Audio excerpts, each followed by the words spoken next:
بیٹی کی پرورش کے حوالے سے میں خصوصی طور پہ بات کروں گی۔ یوں تو بیٹی اور بیٹے دونوں ہی والدین کے لیے بہت ضروری ہے کہ ان کی پرورش لائے، ان کی اچھی تربیت کرے، دین کے مطابق ان کی دیکھ بھال کرے، لیکن بیٹی چونکہ ایک نسل کو پرموٹ کرتی ہے اور اس سے آگے آنے والی نسل تیار پاتی ہے، اس لیے بیٹیوں کی تربیت پر خصوصی غور کرنا چاہیے۔ ناظرین کرام، ایک شخص مسجد میں بیٹھا رو رہا تھا۔ لوگوں نے اس سے پوچھا کہ بھائی یہ رونے کی وجہ کیا ہے؟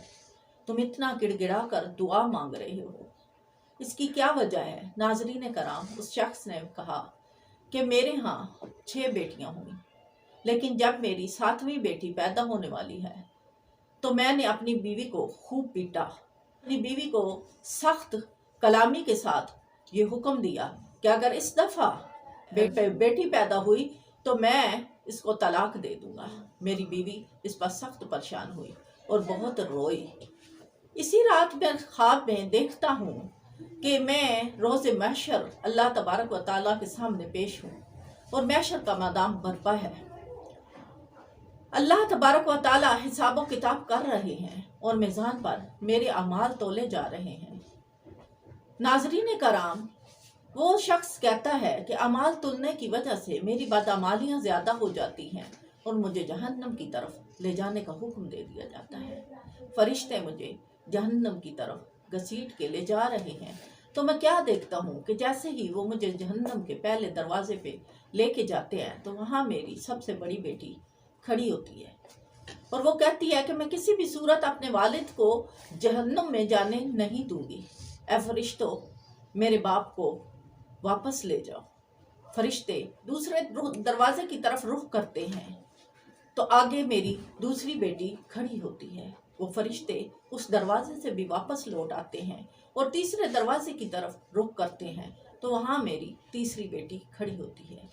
ناظرین کرام، وہ شخص فرماتا ہے کہ فرشتے مجھے 6 دروازوں پہ لے گئے، 6ٹھے دروازے پر بھی میری بیٹی موجود تھی، لیکن جب وہ مجھے 7ویں دروازے پہ لے گئے تو وہ دروازہ خالی تھا۔ اسی حال میں میری آنکھ کھل گئی تو میں اب رو رہا ہوں کہ اللہ عز و جل، میں تجھ سے توبہ کرتا ہوں، مجھے معاف فرما دے۔ بیٹیاں تو میری مغفرت کا ذریعہ ہے اور اگر یہ میری 7ویں بیٹی نہ ہوئی تو میں جہنم میں چلا جاؤں گا۔ اے اللہ، تو مجھے بیٹی عنایت فرما، کیونکہ یہ رحمت ہے اور اس کے صدقے سے میری مغفرت عطا فرما۔ اس لیے میں اللہ تبارک و تعالیٰ سے رو کر یہ دعا کر رہا ہوں۔ ناظرین کرام، یہاں سے ہم دیکھتے ہیں کہ بیٹیوں کی پیدائش ہمارے لیے باعث رحمت ہے، لیکن ناظرین کرام، صرف پیدائش ہی باعث رحمت نہیں ہے۔ بیٹیوں کی تربیت کے حوالے سے بھی پیارے آقا صلی اللہ تعالیٰ علیہ وآلہ وسلم نے فرمان جاری فرمائے اور یہ حکم دیا کہ جس کی ہاں 3 بیٹیاں ہیں، 4 بیٹیاں ہیں، 5 بیٹیاں ہیں، 6 ہیں یا ایک ہی ہے، وہ اس کی اگر دین کے مطابق تربیت کرے تو اللہ تبارک و تعالیٰ کے پیارے حبیب فرماتے ہیں کہ اس شخص پر جنت واجب کر دی جاتی ہے۔ لیکن ناظرین کرام، اولاد کی تربیت کے لیے بہت ضروری ہے، کیونکہ اس کے بدلے میں جنت کے داخلے کی خوشخبری ہمیں سنا دی گئی ہے۔ لہٰذا ماں باپ کو چاہیے کہ اولاد کی تربیت کے لیے پوری کوشش کریں۔ آپ کا خیال رکھیں، والدین اپنے بچوں کی اچھی تربیت کرتے ہیں تو اولاد بڑھاپے کا سہارا بن جاتی ہے اور بڑھاپے میں انسان کا بڑھاپا خوشحال گزرتا ہے اگر اولاد آپ کی تابعدار ہو، اور اگر اولاد نافرمان ہو ناظرین کرام تو بڑھاپا بہت مشکل ہو جاتا ہے۔ چنانچہ جو حقوق ماں باپ کے اولاد پر ہیں وہ ماں باپ ادا کریں۔ اگر ماں باپ تربیت پر ناظرین کرام توجہ نہیں دیں گے تو قیامت کے دن بھی اس کا جواب انہیں دینا پڑے گا۔ اور یہ سوچ لیجئے کہ قیامت کے دن جتنا بھی لین دین ہوگا وہ نیکیوں اور گناہوں کے ذریعے سے ہوگا۔ مثال کے طور پر اگر ماں باپ نے اولاد کے حقوق پورے نہ کیے تو اولاد مطالبہ کرے گی اور ماں باپ کی نیکیاں لے لے گی، اور اگر نیکیاں ناظرین کرام ختم ہو گئیں تو اولاد کے گناہ ماں باپ کے سر پر ڈال دیے جائیں گے۔ افسوس ناظرین کرام کہ ہم اس بات کی طرف غور نہیں کرتے۔ پیارے آقا صلی اللہ تعالیٰ علیہ وآلہ وسلم سے صحابہ کرام نے دریافت کیا یا رسول اللہ صلی اللہ تعالیٰ علیہ وآلہ وسلم، مفلس کون ہے؟ کیا مفلس وہ شخص ہے جس کے پاس دولت نہیں، مال دنیا نہیں؟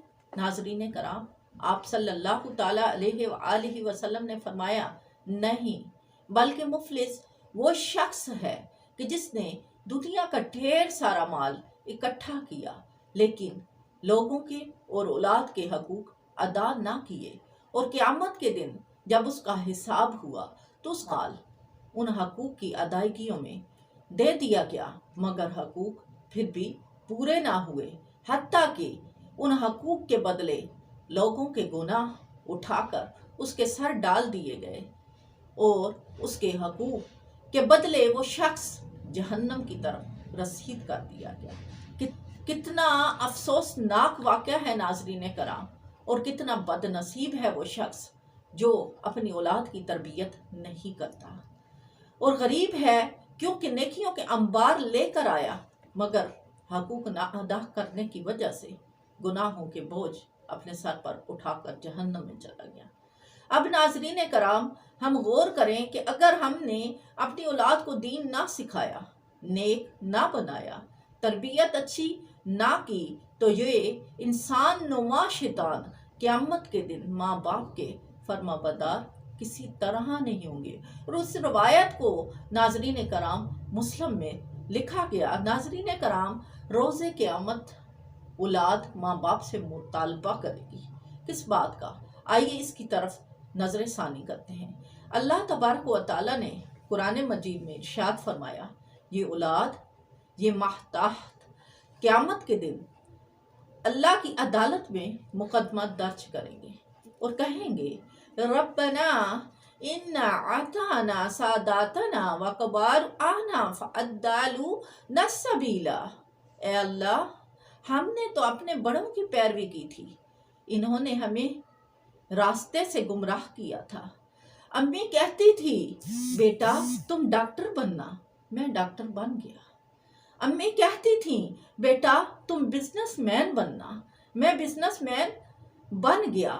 امی نے کبھی مجھے کہا ہی نہیں کہ بیٹا تو مولوی بن، بیٹا تو نمازی بن، بیٹا تو حافظ بن، بیٹا تو عالم بن، بلکہ امی نے کبھی مجھ سے پوچھا بھی نہیں کہ بیٹا تو نے نماز پڑھی کہ نہیں پڑھی۔ ناظرین کرام، یہ بچے اللہ کے حضور کھڑے ہو کر کہیں گے کہ میری امی تو کہتی تھیں کہ بیٹا روزہ نہ رکھو، تم کمزور ہو جاؤ گے، روزہ رکھنے سے تمہاری توانائی کم ہو جائے، لہٰذا کوئی بات نہیں، تم روزہ چھوڑ دو۔ انہوں نے تو ہمیں دین سکھایا ہی نہیں۔ ناظرین کرام، کتنے افسوس کا یہ وقت ہوگا کہ اگر یہ بچے ہمارا مقدمہ یوں اللہ تبارک و تعالیٰ کے حضور کریں گے، اور نہ صرف مقدمہ کریں گے بلکہ اللہ تبارک و تعالیٰ سے یہ بھی کہیں گے اے اللہ، چونکہ انہوں نے ہمیں نیکی کا راستہ دکھایا ہی نہیں، دنیا داری کے راستے پر رکھا، اس لیے ربنا آتہم ضعفین من العذاب والعنہم لعنا کبیرا، اے اللہ ان کو دگنا عذاب دیجیے، ان کو دگنی تکلیف دیجیے، اور ان کے اوپر لعنتوں کی بارش کیجیے، کیونکہ انہوں نے ہمیں دین نہیں سکھایا اور اپنا حق ادا نہیں کیا۔ ناظرین کرام، آئیے سوچتے ہیں، جس اولاد کو آج ہم اپنے محبت بھرے لقمے کھلاتے ہیں، اگر یہ دیندار نہ ہوئی تو یہ قیامت کے دن ساری مخلوق کے سامنے اللہ کے حضور یہ کہے گی اے اللہ میرے ماں باپ پر لعنتیں برسا۔ تو سوچئے کہ اولاد کی تربیت کتنی ضروری ہے۔ یہ وہ وقت ہوگا کہ اولاد ماں باپ کا تقویٰ کرے گی اور واقف نہیں بنے گی۔ قرآن پاک نے فرما دیا ہے یوم یفر المرء من اخیہ وامہ وابیہ وصاحبتہ وبنیہ، اس دن آدمی اپنے بھائی سے دور بھاگے گا، اپنے ماں سے، اپنے باپ سے دور بھاگے گا، اور اپنی بیوی اور اپنے بیٹے سے دور بھاگے گا۔ ناظرین یہ غفلت صرف ایک نسل تک منتقل نہیں ہوگی، یہ نسل در نسل چلے گی۔ ناظرین کرام، جب ایک ہمارا بچہ بے نمازی ہوا، جب ایک ہمارا بچہ شراب خوری میں لگا، زنا کاری میں لگا، چوری چکاری میں لگا، نشہ آور چیزوں کا استعمال اس نے شروع کر دیا، جب اس نے بے راہ و روی کو اختیار کیا، ناظرین کرام، تو یہ گناہ ہماری نسلوں تک منتقل ہوتا ہے، یہ گناہ ہماری نسلوں تک منتقل ہوتا ہے۔ اور یہ نافرمان اولاد نہیں نافرمان ہوتی، بلکہ ان کی جو آنے والی نسل ہے یہ تک نافرمان ہوتی ہے۔ اور اگر ہماری ایک اولاد ناظرین کرام نافرمان ہوئی اور اس کی وجہ سے ہمارے دین کے اوپر حرف آیا، تو ہم اللہ تبارک و تعالیٰ کو کیا جواب دیں گے؟ اللہ تبارک و تعالیٰ سے کیسے کہیں گے کہ اللہ ہم تیرے بندے ہیں، اے اللہ ہم امت محمدی ہیں؟ کیسے کہیں گے یا رسول اللہ ہماری شفاعت کیجئے؟ کیسے ان کے سامنے نظریں اٹھائیں گے؟ ناظرین کرام، اپنے آنے والے وقت کے بارے میں سوچئے۔ میں آپ سب سے اس چینل کے توسل سے درخواست کرتی ہوں، التجا کرتی ہوں، اپنی اولادوں کی تربیت کیجئے، اپنی اولادوں کی طرف غور کیجئے، اپنی اولادوں کو بے راہ و روی سے بچا لیجئے۔ دنیا داری کی یہ دکھاوٹ، یہ فیشن، یہ گناہ گاری ہمیں جہنم کے قریب لے جا رہی ہے۔ ناظرین کرام، اللہ تبارک و تعالیٰ کے سامنے میں گڑ گڑا کے دعا کرتی ہوں کہ اللہ تبارک و تعالیٰ ہمارے حالوں پہ رحم فرما۔ ہم اس بوجھ کو نہیں اٹھا سکتے، اے اللہ تو دلوں کو پھیرنے والا ہے میرے مالک، تیری اجازت کے بغیر پتا بھی نہیں ہلتا۔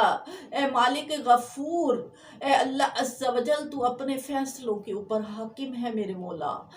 اگر ہم سے ہماری اولاد کے حقوق پوچھے گئے تو ہم کیسے تیرے سامنے جواب دہ ہوں گے؟ مالک ہماری نسلوں کو دین کے اوپر چلا دے، ہمیں اپنا اور اپنے پیارے حبیب صلی اللہ تعالیٰ علیہ وآلہ وسلم کا امتی ہونے کا حق ادا کرنے کی توفیق عطا فرما۔ ہمیں قرآن پاک پڑھنے، سمجھنے اور عمل کرنے کی توفیق عطا فرما، اور اس کی برکت سے ہماری نسلوں کو دیندار کر دے۔ اللہ تبارک و تعالیٰ آپ کی اور میری، ہم سب کی مغفرت عطا فرمائے۔ صلی اللہ تعالیٰ علی محمد صلی اللہ علیہ وآلہ وسلم۔